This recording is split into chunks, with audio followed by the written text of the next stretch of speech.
Hey there, No Labels, No Limits podcast fans.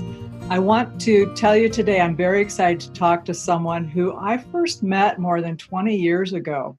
True story. And let me just tell you a few of her accomplishments before I tell you her name. And I want to also tell you a story about when I met her because it changed my perception on a number of levels. So she has always been an advocate for disabilities in children. She has been an elementary school teacher, a middle school counselor. She has been the president and CEO of a national nonprofit, huge national nonprofit. And she has been a senior advisor to the U.S. Secretary of Education. But when I met her, she was the senior policy and domestic policy advisor to then President Clinton. And so her name is Carol Rasco. But I want to tell you, when I first met her, I was running a large nonprofit in Nevada, which has since gotten even larger, and was told by my board president and one of the senior and trusted board members that we were going to go back and meet with Carol Rasco because our organization was focused on children's issues in Nevada. There was talk about changing the whole, at that time, what was called, let's just say it was welfare reform at that time. And there were a number of questions on the table about how would that impact the children and families in Nevada. And our organization had some thoughts about that because they were a leader in public-private partnerships. So we go back there. I have no idea what to expect. And we are in Carol's office in the White House. And in walks Carol. And she is like so focused, but at the same time, really relaxed. And I remember before we walked in, we had a list of questions and a list of points we wanted to share with Carol and to share our information and to learn from her. And it amazed me how much information she took in from three people that was able to give us information back in direction and then hooked us up so we could go over to the old executive office and talk with Tipper Gore and the staff over there, which was never on our agenda. So what I learned from Carol was there are really, really smart people working behind the scenes and working really hard all the time, whether or not they come to the limelight. And when we asked her to come to Nevada, she said yes. She came out and helped us have conversations at the community level that helped our community think about what are the priorities for children and families. So, Carol, I have no idea if you even remember that, but I will tell you it was like this mark in my timeline of things that went, wow, there is access. I didn't have to push to get there, but I know it happens and it mattered to us and the children and families in Nevada. So I want to start by thanking you for that and for always being gracious. The other thing you'll know once Carol starts talking, she has a really great accent, which I've always loved listening to her talk. So Carol, with that as a little bit about you and a long introduction about your impact on me as a piece, what would you like to add before we dive into the many questions I have for you?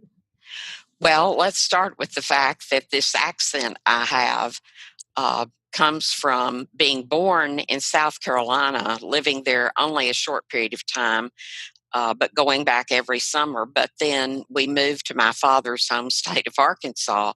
So I grew up with this accent. I don't even think about it.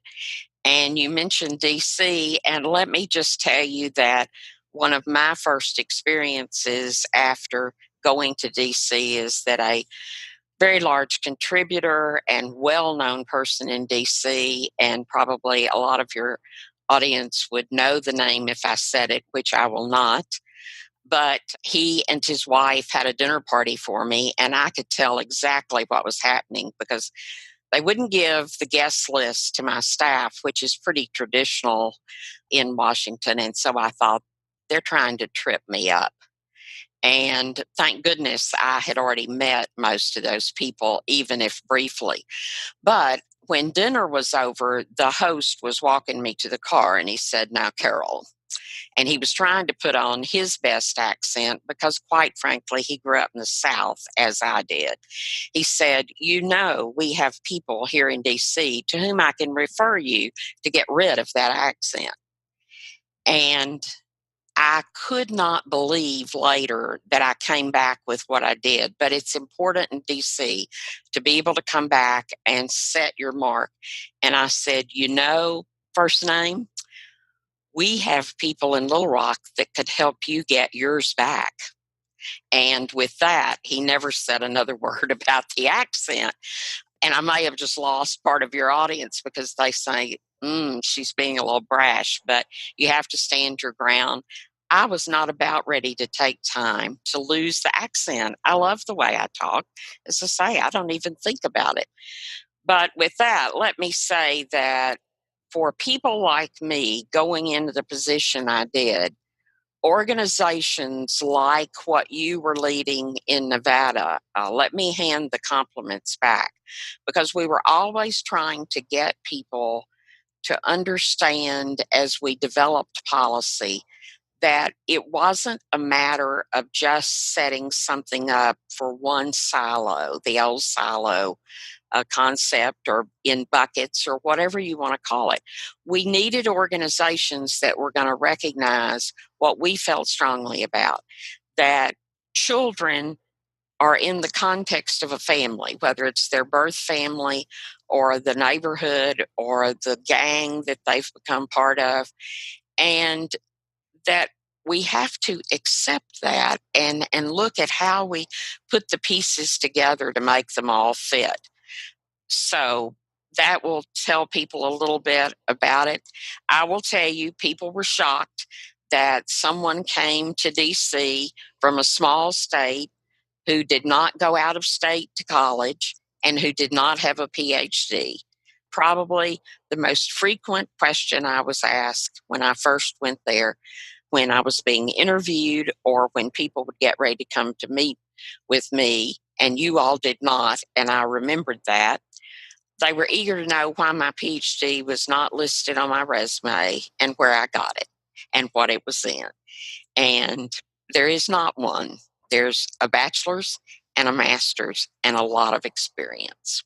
Well, I appreciate that about you, but that would have never occurred to me to ask someone who was sitting where you were. Obviously, you got there, right? And you had some skill and history behind you. So, and I think what's important though for our audience, first of all, you're not going to turn anyone off by being brash, because the title of the podcast is No Labels, No Limits.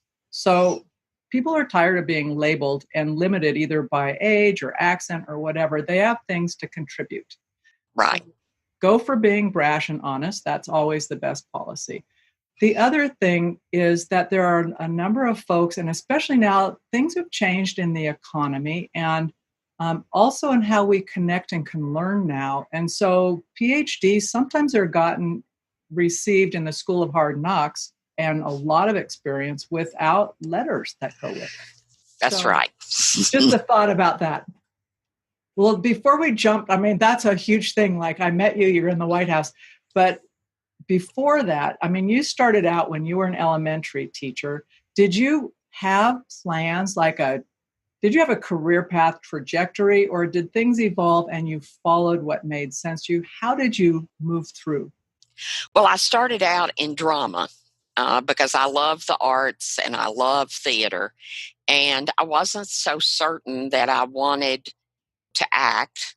I thought it was fun. But so I started in drama. And I will quickly say that I often note to people with whom I'm visiting or I'm working with, that some of the best training I ever got were those 2 years of drama in college, because we had such great instructors at the small liberal arts school where I was, that they really took having you in drama courses to be far more than looking at an acting career.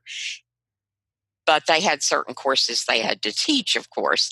And so when they were teaching you about how do you get into a character, how do you begin this collection of actors putting something on and each of you getting into a character, how do you form then the collective atmosphere or unit that the play's to do? All of that was extremely valuable in everything I have faced since. When I changed majors, I realized what I really wanted to do was work with children and families. And a very wise professor said to me, if you are going to work with children and families, you need to first teach school. That is where children spend the bulk of their time.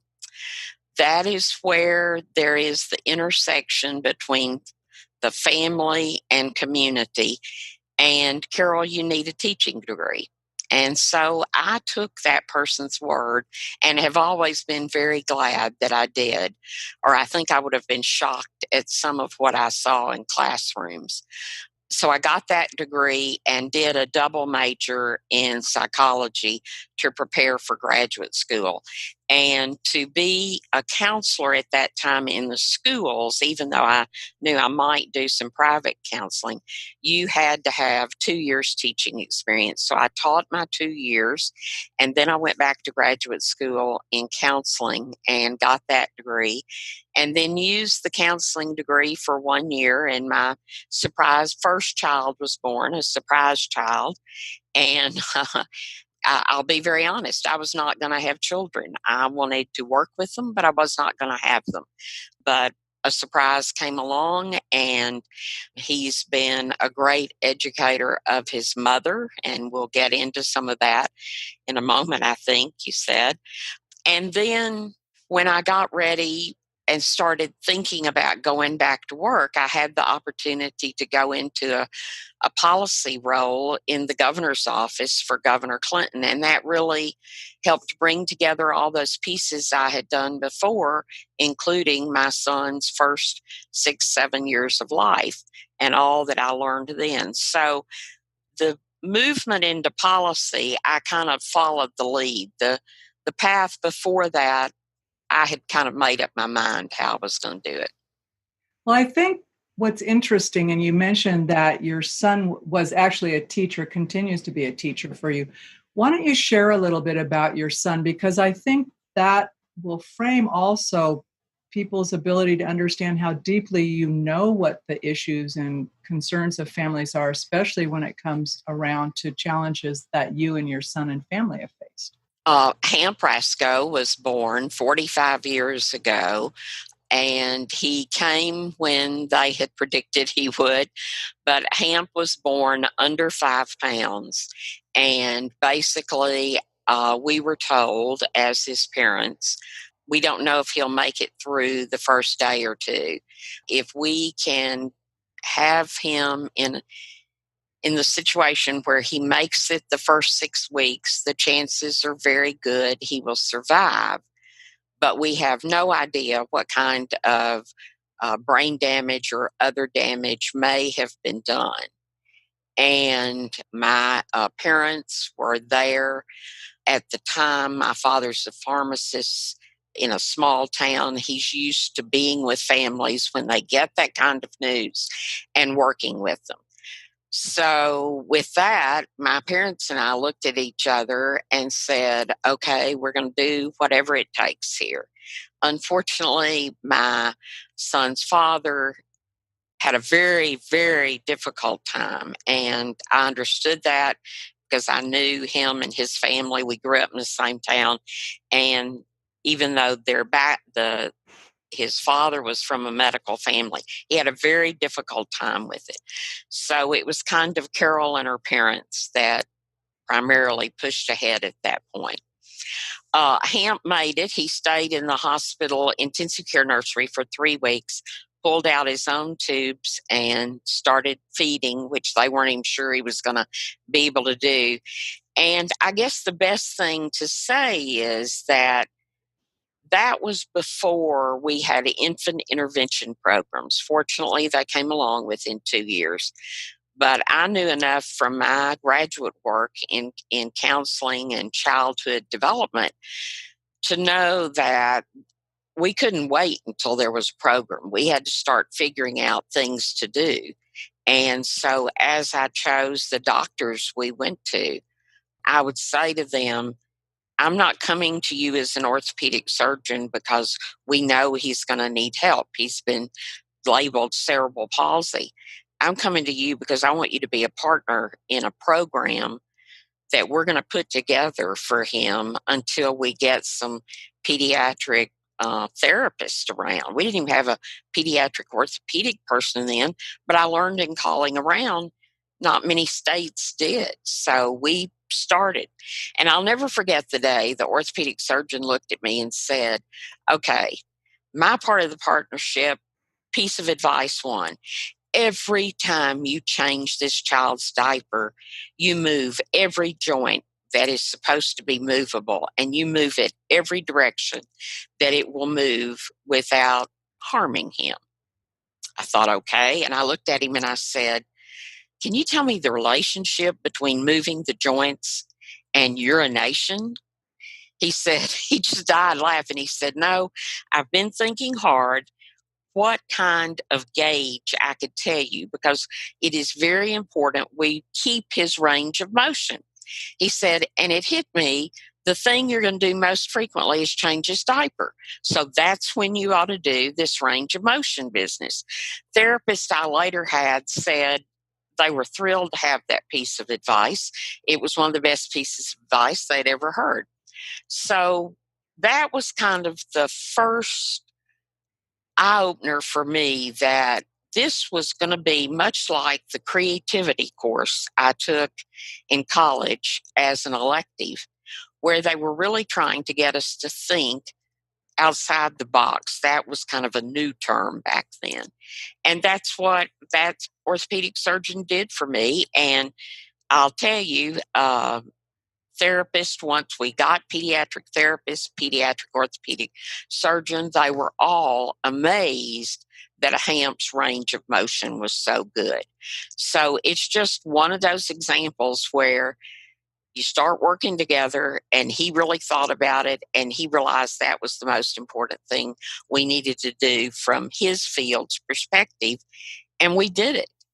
So we can talk more about everything that was involved in having him go to school. And he was in that first class of children covered by the federal law 94-142 and our state law, which I worked very hard on both of them while he was young. But he is now 45. He moved into a group home the semester before he completed high school because you don't get openings very often in those, and we grabbed that one.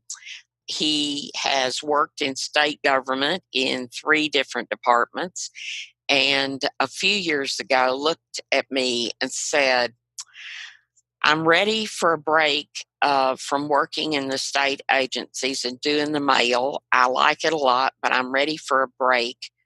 And so we worked with Easter Seals where he lives and where he has gotten therapy since earliest infant intervention program we had when he was about 2. And they have a training center. It's not like the old workshops of old, but they actually take classes. And we decided to put him back in that because he was very excited about it. And so, he sends me an email in computer class every morning, and we exchange things back and forth that way. But he's doing very well. He lives there in Little Rock in the group home where his father and stepmother live. My sister lives there and her children. And then my daughter, Hamp's sister, Mary Margaret, when she finished college and some work experience outside of Arkansas, moved back there and married and has 3 sons. And they adore Hamp and he adores them. So Hamp has family there. Hamp is a very social creature and he has friends. When I go to Little Rock, I'm amazed. If you go to an event like a basketball game or a football game with my son, be ready not to watch the event because it is a event long receiving line. People see him from around the arena or the stadium, and so they come over and stand in line to say hi to Hamp. And they always feel like they need to let me know how they know him and that they're not just coming to take advantage of him or something. And it's amazing. Hamp knows a lot of people. He has a lot of people pulling for him, and he's one great human being. It sounds like he's touched a lot of people just from his own personality and enthusiasm. Oh, absolutely.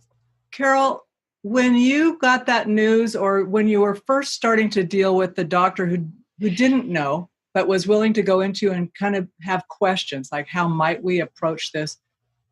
That's like front end of being a patient advocate, in your case for your son. And were there other people doing that with and for you, or were you kind of out on a leading edge by yourself at that point? Well, there were a group of people, two or three of whom I had met through other circumstances, who did have children with disabilities that were much older than Hamp. And they had really been toiling in the fields for a long time, each of them a different disability, and none of them were cerebral palsy. But they got to that hospital right away that week while I was still there, and then would come to see me while Hamp was still in the hospital, and I could go once a day and see him. But they were very, very helpful as far as giving me the kind of backbone that I needed to build up and helping me prepare for some of the obstacles I was going to encounter. They were beginning to work on advocacy for the federal law to be enacted and for Arkansas to go ahead and enact one.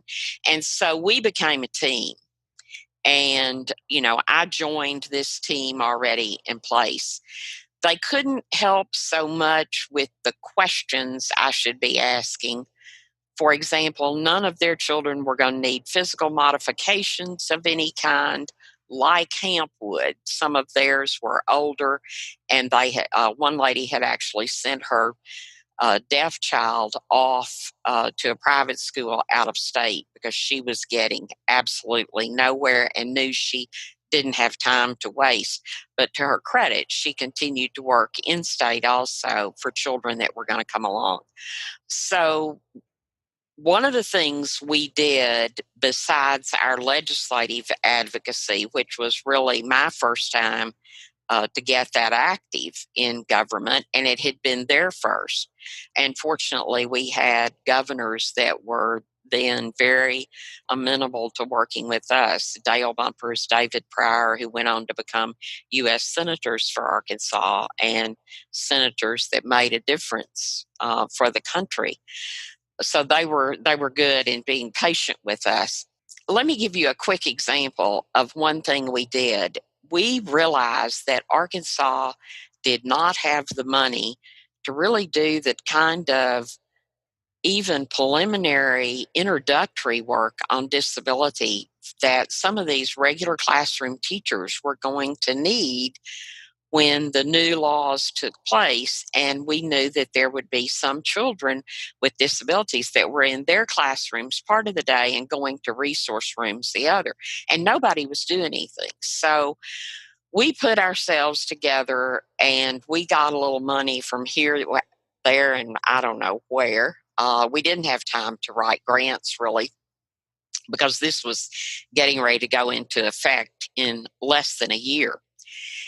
And we contacted some schools where we had heard of parents that were really worried about their children going into the classrooms. And so we set up a little program, and we would call someone one of us would know in that school district and say, we would be glad to come do training on a Saturday. It really needs to be a Saturday because we've got to get spouses or, other working family members to keep our children so that we can concentrate on doing the program for you all. And so schools were calling us, and there were too many schools calling. We couldn't help them all. But we were so basic, and because there was no money to go buy fancy materials, I will never forget, we bought hundreds of sandwich bags to take with us. And one of our activities was to help these teachers understand that children that are visually impaired, it doesn't mean always that they can see nothing. And we knew that there were plenty of children like that were going to enter their schools. So we would have people fold it over once, put it over their eyes, and try to read something. That was how basic the training was. But you can't imagine the thank you notes and the tearful hugs and things that we got not only that day, but even more as they actually started bringing the children into the classroom. And I will say, we would give each other boost all the way driving to those sessions, because we'd say, we can't believe we're getting ready to use folded over sandwich bags. But nobody had been able to give us better ideas. And we said, we're just going to do it. And that team of us, we can go now 3 years and not see each other. When we get together, we don't just have conversations. We're planning the next iteration of what somebody needs to do. Do you share that with them after you've planned it for them? Yes. That's wonderful. Well, and the thing that's so powerful about using something simple like the folded over sandwich bag, once somebody experiences what even a modest shift in vision can mean to somebody, it opens, no pun intended, it opens your own eyes to what you take for granted, right? And Absolutely. so when you're saying, can you grab that for me? Or even color impaired, and so you're saying, is that, I've had people say to me, and my husband, as he says, can you grab my green water bottle? I'm thinking, the green one's mine. Those are both different colors, and you can't tell, right? I mean, it's just those things. And the color's not an issue, but it's that assumption we make about other people. Right. And I don't think we always have to make things such a huge production to get impact and help people shift how they think and be willing. Because you also demonstrated for them that they can be creative at their own school. Absolutely. And we knew that we had limited funds. We knew they had virtually no funds, and were already spending a great deal of money of their own getting children fed and having a pair of shoes. And I don't say that to go back to the stereotype of that Arkansas gets often, do you all wear shoes? We just all know that almost every part of the country has a very poor area within their community or town, that there are children that poor. And so we felt like it was going to be showing them something they could even use with the other children once they reached a point that the child with the disability could be comfortable with it, or you do it while that child's at the resource room. So, Carol, I want to follow up with that, because that's at a time when I was in school also, or actually I'd probably gotten out of high school by then, but not far. And I remember when I was in elementary school with kids, like we would start maybe part of the day, but then they would go to a resource room. So there wasn't the inclusion necessarily. And then when there was, it was not wholesale inclusion, right? So what was the situation at that time for HAMP? And then as you worked through your state level and then national level, because that has shifted for the priority for inclusion, and it's still people come kind of, not everybody comes with open arms to including people who are different. Well, when HAMP got ready to go to school, he was in that first class in the country, first age group that was covered by the law. And I was determined, since we had a lot to learn from HAMP and about HAMP before we would know in later grades how to really go with him. But I was determined that when he went for that first experience in schools, it was going to be an inclusive experience. We did hold him back a year before we started him in kindergarten in public school. We did not have preschool then. And he went to a preschool program at Easter Seals that was really there to work very hard with the children to prepare them to go to the inclusive situation. They've even made that program inclusive now, but at the time, we knew that we were not going to count that a detriment, that it was a preschool only for children on camp, because there was a lot we needed to make sure we had at least tried to do with him before he went into that classroom. So I started visiting schools and just called the administration and said I'd like to visit schools. I was going to be looking for my son who had some disabilities, and I kind of downplayed what it was, and they didn't ask because, boy, they didn't want to know. And I started visiting schools, and I was just more or less horrified by what I saw because they kept telling me that he really should take advantage of the wing at a school called the orthopedic wing that was formed years before it was, the responsible thing to do to send them to school. Well, the first thing I saw was that they said, yes, the children eat with the other children. They meant, yes, they go to the lunchroom after every other child's out of it. And the only way they can get there in a wheelchair is through the kitchen, navigating by boiling pots of water and all of this.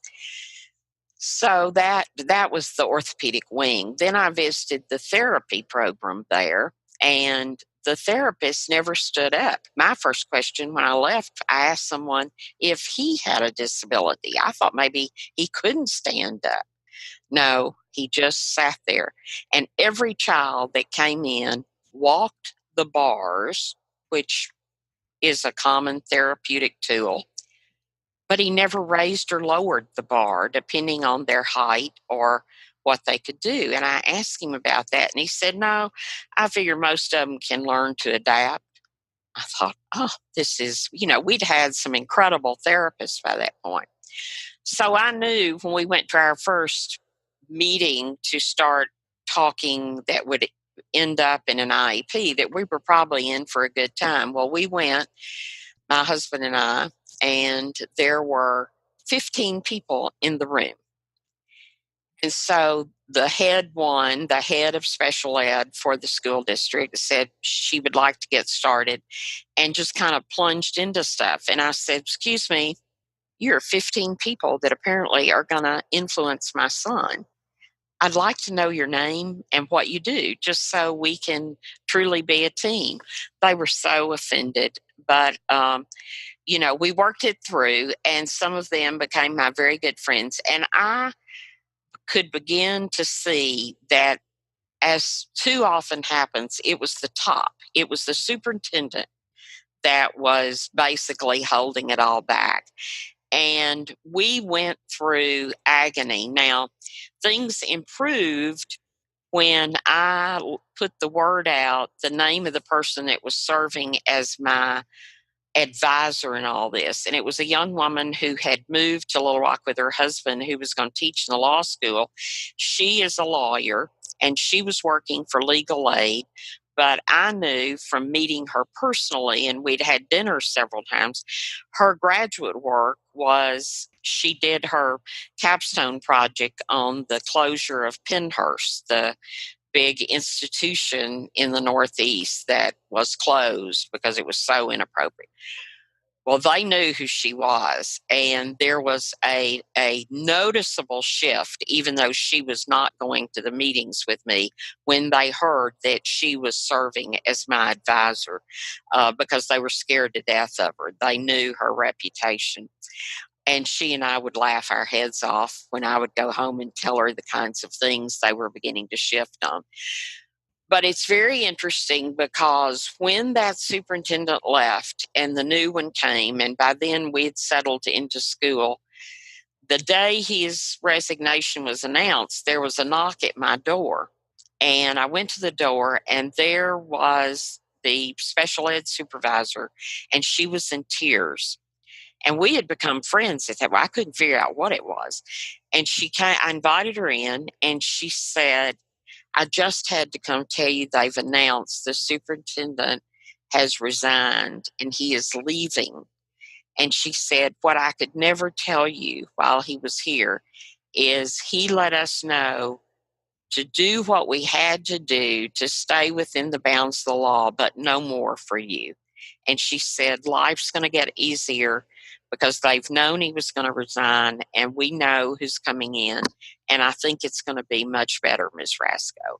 And she has remained a friend. About every 5 years, we do a pretty big reception for Hamp's birthday to thank people and let them celebrate with him. And that lady, even though retired, gets invited. Of course, everybody gets invited, if from the intensive care nurses to others today that work with him. But she always comes. And, his first teacher at that school had absolutely no training in special ed, but she was a great teacher and she knew how to help him. We did have a resource teacher as well. She is still a good friend. She is in a nursing home, assisted living. Dementia is setting in, but she always recognizes Hamp, and they have a great time talking. So there were horrible struggles just getting a seatbelt on the bus or a lock for the wheelchair was a 6-month task that I spent night and day on. And I'd call the special ed supervisor and say, I've just gotten word from a friend. She's passed the bus and she can see Hamp's head rolling side to side on it. And the special ed supervisor would go get in her car and go chase down the bus and document that they didn't have the belt. So there were lots of little things like that, in addition to, going to school board meetings and going to state meetings with regulators. But he went through, and through the 6th grade was in an inclusion type setting with an hour of resource room a day. When he went to junior high, we had gotten put in place a program called community-based instruction. This was where they worked with the kids on the domains of their personal grooming, washing their clothes, beginning to do that kind of thing, taking them out in the community to start job exploration, learning how to use buses, how to budget your money. And because we lived near the school, they came to our house 2 days a week for the kids to practice some of those skills. They had a bed in the classroom to learn about making beds and that kind of thing, but they would come to our house. My daughter, who's 7 years younger than her brother, she was very sad when that was all over because she didn't have to make up her bed those days. But we found that program very helpful because it was right there in the public school, but unlike that wing that they'd had prior, the principals at those schools really included the kids that were in the CBI, and they were eligible for Beta Club if they made their goals. They went to all assemblies, they participated in them, they got to sit in some classes if it was a topic, and they were a real history freak, as he used to put it, and wanted to go sit in that. But for me, and I'll get tears or a quaky voice here, but they forewarned me that I was going to get a call from Hamp because I was in D.C. in the White House by this time. He called me one day and he said, I'm going to speak at graduation. And I said, oh my goodness, what an honor. I thought you had to try out. Did you try out? No, the cheerleaders and the football players, that's how he recognized some of them. It happened to be the senior class officers. They came to me and said they voted that they wanted me to speak because they learned so much from me. And it was really touching. So his friend aide in high school who came by and took him to the restroom on a schedule. It was a person in his grade, but not in his special ed classes. He walked alongside Hamp that night. He stood on the stage with him in case Hamp dropped the speech or whatever. But Hamp's teacher had worked with him. I told her how I had helped him put together speeches in the past. And she said, well, he wants to do this one on his own, and I'll use your question method. So one of the questions she asked him so they could include it in the speech was, what are you going to miss the most? And typical of many kids that age, he said he was really going to miss the good-looking cheerleaders. And of course, the audience just roared. My father, the loudest of all. But it was a very touching moment to be in a coliseum with all those kids, and you could have heard a pin drop. And that's amazing in itself at a graduation that big. But he really made an impact on them. There are young people who kind of follow the 5-year birthday thing that will often call me and say, "Are you giving a birthday party for Hamp?" And I'll say, "Yes." And when they were in college, they'd say, "Well, I'm going to drive home if you do it on a Saturday or Sunday because I want to be there." I didn't even know some of them knew him. So Hamp really didn't know that a lot of this stuff in the background was going on. He just went to school and enjoyed it. He's very social. He loved being around all the people, but he was also one of his best advocates for himself because he followed our lead.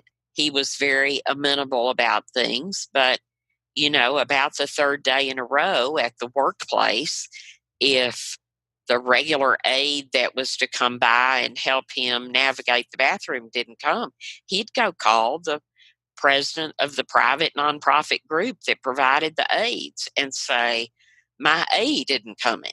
So we tried hard, and I think it was one of our success stories. He knows how to self advocate as well. Okay, so that is a really great example of advocacy and how it could take you, like when you said you just followed your lead as it went through in the state of Arkansas, right? And where it led Right. to policy for others. Prior to hopping on the live portion or the recorded portion of this, we started talking about 2 points in your life that you had really big, tough decisions to make. And since I first met you while you were in the White House, I'm wondering if you would share with us what that decision point was when you got called in the middle of the night to make a big decision and the takeaway of that for you. It also has some parallels to what we're facing in our nation right now. Okay. Well, domestic policy, when then Governor Clinton asked me to go to D.C. to fulfill this role, he was actually splitting the domestic economic policy advisor single position into two. And Bob Rubin, who was the economic advisor at that point before he went on to become Secretary of the Treasury, he and I just kind of played it by ear and took task as they came. Some were very obviously his to do, some obviously mine. But we had been in the White House a very short time. I think it was only 3 weeks, but it may have been longer.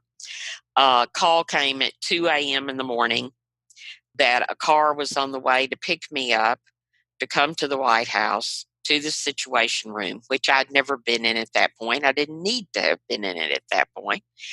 That we had a decision to make about boat people in the next 30 minutes, and they were getting ready to cross the water from being the national security advisor's purview, so to speak, and they would become mine within the next 30 minutes. And as they entered our waters, I had a decision to make. As I shared with you earlier, DC is a very unique place. I knew that the confidence with which I walked into that room and helped lead the discussion toward a decision was going to make or break me for the rest of my time there. And I wasn't about ready to say to them, "What are boat people?" I had worked in a landlocked state. Boat people for us were people who lived on the river, some of them wealthy, but many of them not. And that they kind of would go on to abandoned boats and live. However, I did not say that, and I knew that what these people were really probably talking about were people that I had heard about on the news and things that were seeking asylum or something like that.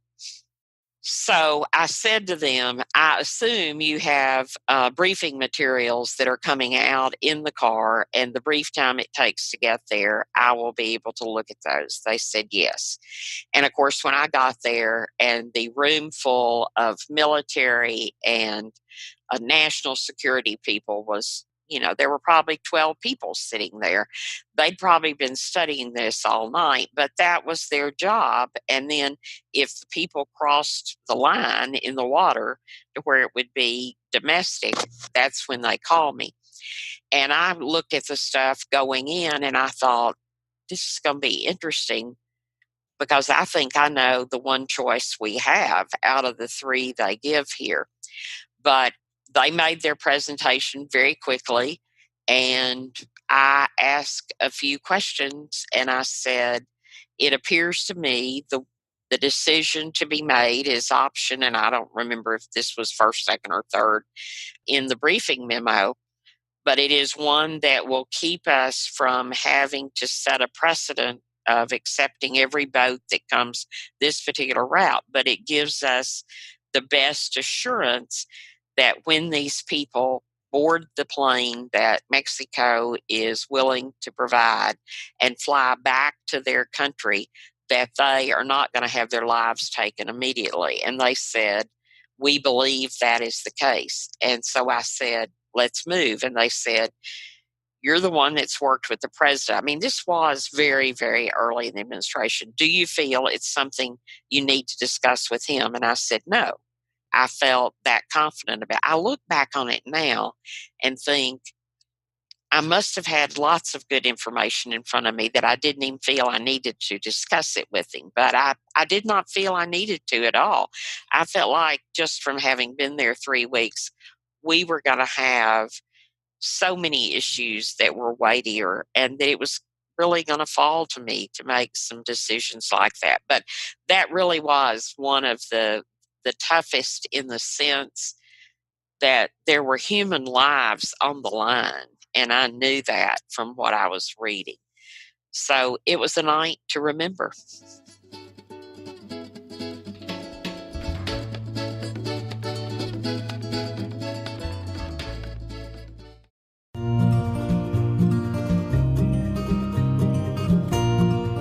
Hey there, No Labels, No Limits podcast listeners. Welcome back to the second part of my interview with Carol Hampton Rasco. When we left the first part of the interview, Carol had just finished telling us how 3 weeks into her position at the White House, she found herself in the middle of the night having to make a life or death decision in 45 minutes. And she did it.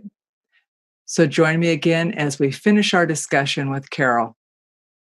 The thing also about that, Carol, is you didn't have the luxury of saying, let's wait, I need more information. I mean, you had to go with the best information you had at the time. Right. And when people, so I'm going to take it down from a not a life or death situation, but oftentimes I know that it's more comfortable to say, well, let's wait till we get more information and keep pushing things versus saying we need to start something somewhere. What's our best, least worst option sometimes is the only question. So that did take a lot of guts and chutzpah. And now I know how you walked into the room later when I met you and you were like, this is nothing. I do this all day, every day. I can track what you guys are doing. I don't even have to think about it. So that answered that question for me. Well, and it's also a good lesson in that yes, there are going to be a lot of situations where it is okay to keep gathering the information before a final decision. But as I used to tell staff, we also, in the meantime, if we do have the luxury of some time, need to be making some concrete plans, even if it's with options. And that was a good lesson for me in transferring that over to this issue of let's be making some options, because when I later at RIF faced the loss of the big sum of money, you don't wait until you absolutely know it's signed and inked. You're going to lose it. You've got to be making some contingency plans. So I'm going to take you to RIF in a second. I wanted to ask you a question. without really wanting to get too political about it, I'm wondering, and I know that you explained to me previously how once you're on the outside of any administration and that it's politics, it's not like being mean, but it's just you become persona non grata. But in our state, we have a new governor and one, so there is that transition of the teams. And I know for me, when there's that much knowledge, one of the governors, his chief of staff, after 45 years, I think he said 45 years, 45 minutes, and 45 seconds, like retired, right? But just this guy who's been a big advocate in Nevada and for children and families over the years. And I'm wondering if you know or have experienced where there are opportunities that people actually take them and reach back and say, hey, I know we may have different political parties or different viewpoints, but can get past either the label of the politics or the ego of the politics to say, hey, Carol, we may be on different sides of this issue, but I do want to know what you know because I don't want to have to learn what you know the hard way. Do you see that happening in politics or any chance of that happening?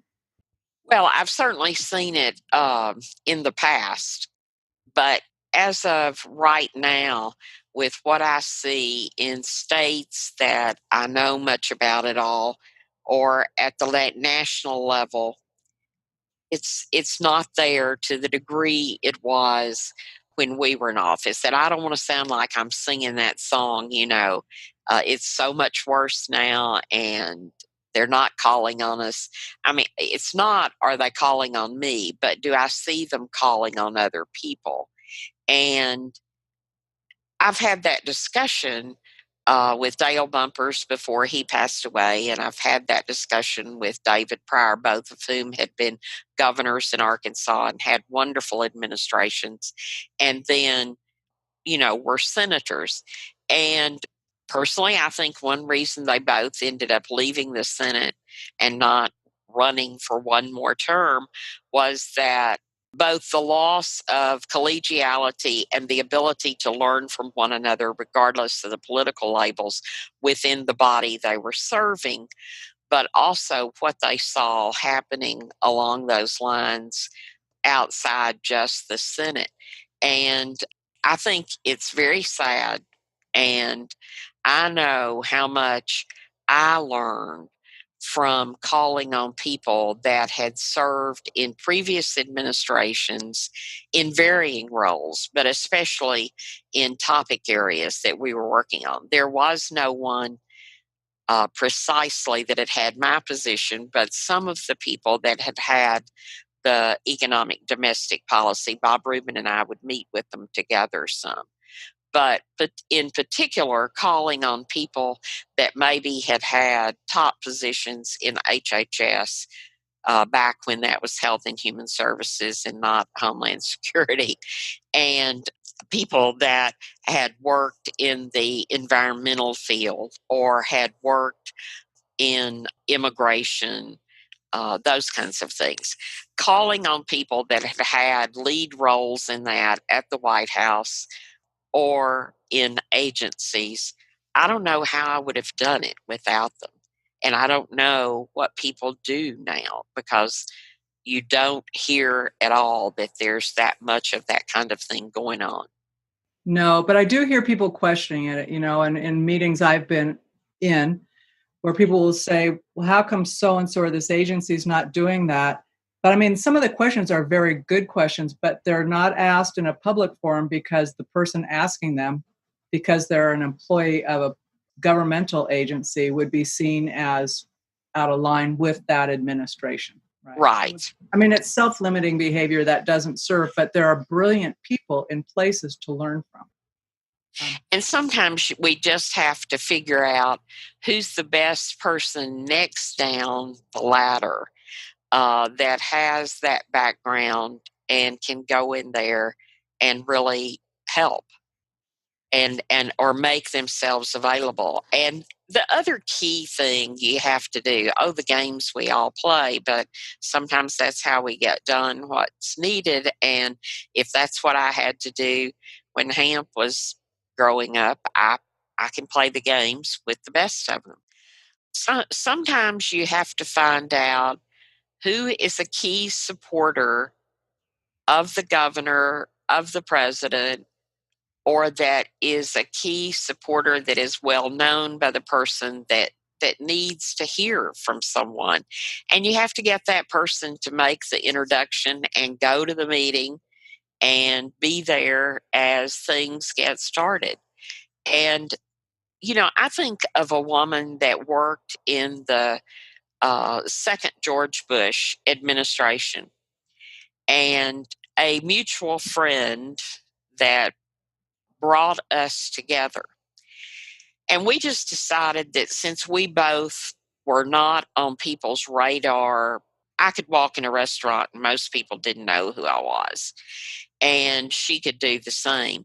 And we got together for dinner once a month and talked about, I was in RIF by then, and we did a lot of good stuff, I think, but it was real low key. And she knew that I thought it would be bad if she mentioned my name when she would bring up ideas in meeting. I had no pride of ownership, and I knew they'd be dead if she said, Carol Rasco told me about X. So I said, just act like you thought of it or that you learned it from some good Republican friend. Similarly, I tried to reciprocate in the sense that I was, when Katrina hit, I had just great empathy for the people in the White House. I knew exactly what they were going through. Not that we went through a Katrina, but I knew that that it was just maddening. And when I saw how poorly all of that was going from the state level and the federal level, I called her and said, I have one tiny thing to offer. I've talked to lots of our publishers at RIF. We are already on the fourth day of this storm getting all kinds of calls at RIF about the hundreds of children that are showing up in new schools in states outside Louisiana.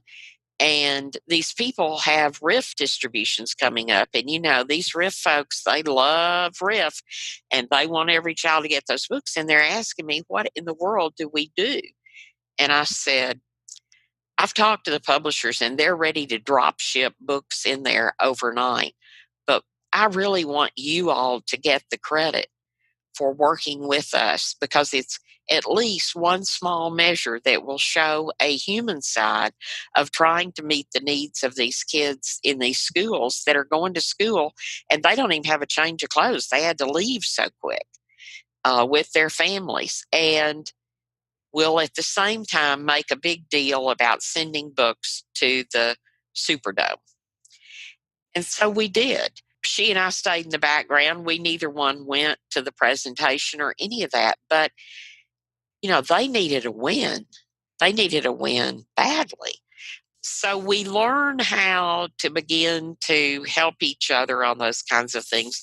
But often it takes, some political skill and knowing how to get introductions made to people, even if you have to meet in the middle of the night. Well, that and also not caring who gets the credit. I mean, those really Right. have to go. You're really focused on the kids or helping that administration gain credibility in that moment and have a win. Then you do it for those reasons, not because somehow it's going to be a feather in your cap. Right. So let's talk about RIF. And RIF is reading is fundamental. And for folks who might not know that, I don't know who might not know that since it was such a long time agency.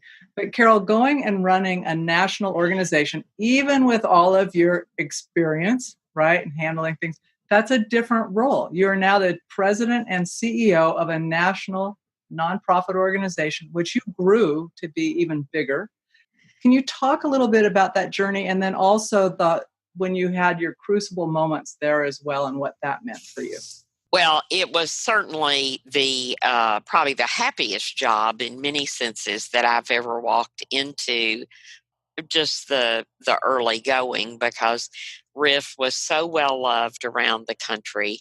People were eager for me to come see the great things they were doing, and they were doing great things. the little bit of a damper that was put on it initially was we were in one of those great reading wars then, how you teach reading. And of course, I had been through that to an extent doing America Reads Challenge the last 4 years of the Clinton administration. And most people understood that I was coming from a point that I wanted what was best for children. And that from the RIF perspective, we were there to meet the need of books in the home, books for ownership, which many children did not have. And that the teaching of reading, I was leaving to the schools. We were making no comment on that. So that one, I think, was probably one of the easier flashpoints when I was at RIF because I had a track record there when I'd been at America Reads. I wasn't getting in the middle of it. But having been a teacher, I felt like I could say with even greater confidence, this is a child by child issue. What you do, what the child needs. So that one we got through pretty well. But, just keeping your finger, we were in all 50 states. We had all these places. Some of them had trouble raising their match money, of course. And then there was the internal stuff. I was left and I knew I was walking into this. The board asked me to keep the number 2 person for a while. They felt he would have a great deal to offer. And, it turned out he hoped that I was just going to go out and make speeches and let him run it. And there were a lot of things there that needed to be changed to maximize what we could do across the country. So that was an internal issue that took a while to resolve. And he did end up staying 2 to 3 years, which is about how long they had asked me to keep him. And it wasn't the worst thing I've ever been through by far. It just was interesting to work around. But I felt very good about the kind of things we were beginning to do because in the early years, because my concern when I was going out to visit places was that, yes, the books were getting in the hands of the children, but I felt like there was more RIF could do to make those books even more meaningful. And so, we really tried to work on that. We tried to work hard on the issue of forming partnerships with other literacy groups. Talk about, I was just flabbergasted when someone said, I just saw that you had a meeting set up with the head of X. Why are we talking to them? I said, why would we not? We may have a child that's being served by 4 different literacy groups and 3 children over here in another school that are getting nothing. We need to be looking at this kind of thing, whether we can really solve it or not. So there was this issue of, do we talk to other groups? Before you talk about that, was that an issue internally where staff were uncomfortable with it? Was it a policy or board issue, or was it just community, like, no, we only want to support RIF, we don't want to tie ourselves or link to other folks? The biggest part of it was staff, because the previous administration had felt that RIF was above doing that kind of thing. And I knew that for a fact because I was had a pretty good friendship before I went to RIF and continued to with my predecessors. So I'd heard him talk about it. And I acted like I had not heard that when I got there. But I began to see it in young and old. And it bothered me the most in the young people that were there essentially as grants managers. They had assigned area states or groups of states that they were seeing that this money for the books went to. And I felt like I had to turn that around because I didn't want them to say, oh, I worked at RIF 5 years and here's what I learned about not working with other groups. I didn't want them to leave thinking that's the way it ought to be. So that was really the biggest issue. The board, when I first went there, was not an active, functioning, contributing in the way of buying into a real mission and the kinds of things that needed to be done. I mean, as long as I kept the books balanced, they were happy. And after I'd been there about a year and really saw that as one of the things going on, we had a long session one day on that is not enough. And they were great and were ready to be supportive, but they had not been asked previously to kind of take it another step. So, and I thought that was probably the case, but some of them had been on the board since RIF started. And when I went there, RIF was getting ready to celebrate. We had just come off celebrating, I guess, their 30th or 35th, because I left in their 50th year. So they'd been there a long time. And there was no such thing as board term limits. We did a lot of work about that and redoing how the board functioned, because we did have two or three that were not just sit back, but who had desks at RIF and were there with some frequency. So it was mixed, but the majority of the board had not been called on to give money nor to help in other ways. So I asked that for a specific reason because I know a number of the nonprofits at a local level, they will say that same thing, right? It's like, right. The board's not engaged. So two things. One is sometimes we don't ask people to step up and they're capable and willing. And part of it is the infrastructure or the structure, not even the infrastructure, and the expectations haven't been clear from the beginning. But I just wanted to note that even a huge national nonprofit faces the same capacity issues as a smaller one might. Absolutely. I mean, one day at a board meeting, I very innocently asked, I did not know because I had not asked anyone on the staff first. I just said, how long has it been since any of you have been to a RIF distribution at a school? I'd love to be in touch with you and help you know when they're going to be. It wasn't a matter of how long had it been. We had board members who had been on the board more than 2 years who had never been to one. So, and they did not live outside the DC area. And so, yes, it's many of the same things. And of course, the groups that I was forming partnerships with, other literacy programs, it wasn't just so RIF and those groups could work together and avoid duplication, all that. It was a support group, as far as I was concerned, for those of us that were at the head. Well, and that means you have to be willing to share, right? Information, right. The struggles, all of that. I was struck early on in your conversation about you formed a support group around you, and one formed around you when Hamp was just born, even though there was just 3 of you and then others joined. And that whole thing of support and sharing and helping kind of seems to be a thing through your career. Yes. So have you seen that change now that networks or people aren't living as close and things are much more virtual now? Or do you see that same kind of linking possible and in place today around you? Oh, it's still there.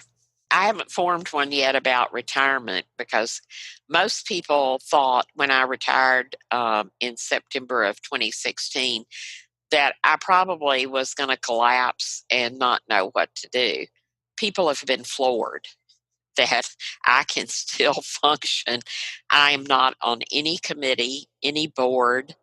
Of course, I went off all boards when I went to RIF, which was not uncommon for the heads of national groups, of course. But my board, having had a real problem with that in the past, with the head of the group being on so many things that Riff probably suffered some, asked that I resign from everything but church membership. So that was not a problem, and Riff needed that kind of time and attention. But I guess I don't feel like I need one yet in retirement, in that I still maintain strong friendships, even if virtually, with many of the people that I've had as kitchen cabinets or groups around me in the past. So the emails still fly, but at least now they're not always full of, I'd love to chat, but How nice is that? So I want to change my wrap up questions. I'm asking you to put on a different hat. Now, your grandkids call you Gigi? yes. Okay. So I want you to wear your Gigi hat. Okay. And picture your grandkids and think about the life you've had so far, because like you said, you're not at a loss for things to be doing and you're traveling. What advice, first of all, how old are they? And what advice would you give them now about just approaching life so that they achieve what they're able to do in life or what they want to do? Well, they are 10, 7, and almost 3. He'll be 3 in a week when I will be there for the birthday. And he is very, very excited about turning 3. I think first and second birthdays were just kind of a blur to him, but he is ready for this one. And of course, I adore them and they're precious and all those things that we grandmothers say. I didn't know that I would ever be so taken by how I felt about that first child being born.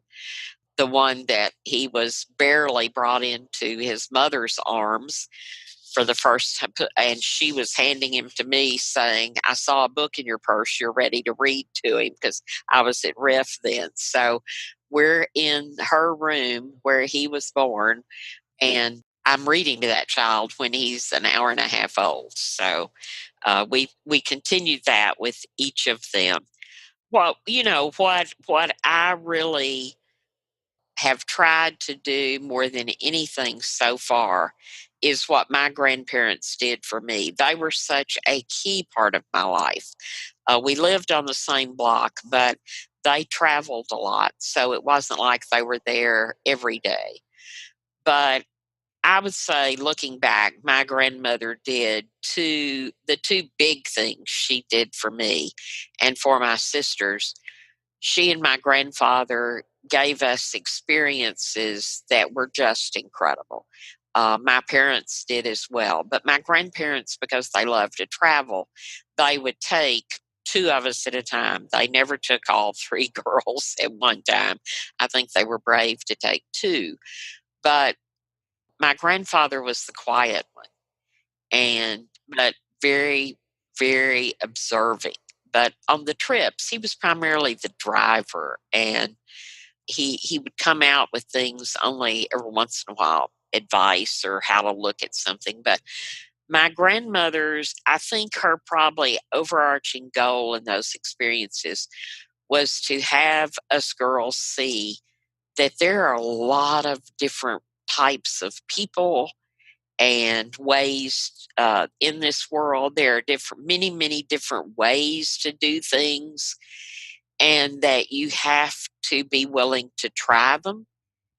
And then she would always say, like, I think the first time I really remember her saying it was, she was an amateur photographer and she carried all kinds of cameras, and she put cameras around my grandfather's neck. He wouldn't have known how to take a picture around my sister that was on that trip with me, our necks and her neck. She had Arkansas press credentials and she'd saved all the old ones because she did some freelance writing. She'd put those around her neck. And we walked into the Quebec Parliament where they spoke French, and she spoke no French. And she got us on the floor of Parliament to sit and listen. And I said afterwards, how did you really get us in there? Because you and that man weren't speaking the same language. I mean, I was in elementary school. I said, I don't understand how you did it, Ned. She said, Carol, I have found that if you put on your best manners and always wear a smile and you point to your wonderful grandchildren, she said, if they're with you or whatever you're doing, if you just remain calm and wear a big smile, you can just do a lot of things in life. And as we got older, those lessons became much deeper, and she would use something other than just a smile. It became your sense of humor and calmness about it. And you're going to get through doors. And I was so glad she lived to see me go to the White House. She didn't get to come up there because she was too ill. But that basic keep the smile, the sense of humor, and then just calm yourself before you go in to do something like that. It'll work. And it did. I think about the best chief of staff I worked under in my experiences. And the overall best was Leon Panetta, who had been in Congress from California. And since then, he has held many cabinet roles and stepped in when presidents needed him. He is tough. He is smart. But what stands out the most is just his sense of humor and humanness. And it was just so effective. And I asked him one day if he had a grandmother that taught him some of that. And he said, yes. How did you know? And I said, I just feel like that's where I got that part of me, was mid saying, wear that smile and calm yourself. On that note, I'm going to end our interview because I don't think you could have given us a better piece of advice, whether we're your grandkids or anybody else. So from the bottom of my heart, Carol, I know it took us a while to get this scheduled. Thank you so much for giving so much of your time. And you have made an impact on my life. So I just want to give that back to you and just thank you. Well, you are so welcome. Well, that's it for this week's edition of the No Labels, No Limits podcast. We hope you liked what you heard, and if you did, we ask that you go over to iTunes, Stitcher, Spotify, or wherever else you listen to the podcast and leave us a rating and review. If you know someone who would enjoy this podcast, please be sure to share it. And until next time, have a great week living a no labels, no limits, and no excuses life.